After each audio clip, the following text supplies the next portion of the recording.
తప్పదు అనే మాట సింపులే. కానీ ప్రేమైన దేవుని బిడ్డలారా, పుట్టినవాడు మరణించిన తర్వాత వాడు వెళ్లే ప్రదేశాలు వేరువేరుగా ఉన్నాయండి. వాడు దేవుడి యందు దేవుడు చెప్పిన మాటల ప్రకారంగా బ్రతికని ఎడల వాడు వెళ్లే ప్రదేశమే పరలోకం. పరలోకం అనగానే నిత్య ఆనందకర లోకం. అక్కడ మనుషుడికి ఇన్ఫినిటీ లైఫ్, ఎటర్నల్ లైఫ్ అంటారు దాన్ని. నిత్య జీవము, నిత్యము వాడు జీవిస్తూ బ్రతుకుతూ ఉంటాడు. ఎప్పుడంటే నీ కన్న తండ్రి దేవుడు నీకిచ్చిన ఆ లైఫ్, నీకిచ్చిన జీవిత కాలంలో నీ తండ్రైన దేవుడు నీకు ఏమి చెప్పాడో అవి నువ్వు చేసిన ఎడలా, అలా బ్రతికిన ఎడలా నీకు మరో బ్రతకం ఉంది, అదే పరలోకం.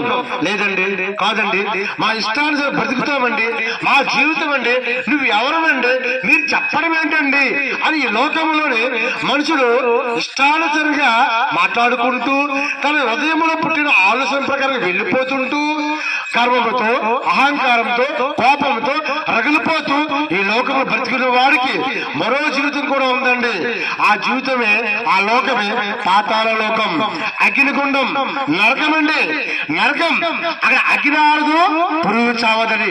ఎలాంటి వారు పెడతారంటే మూర్ఖులకి, అహంకారులకి, గర్వంతులకి,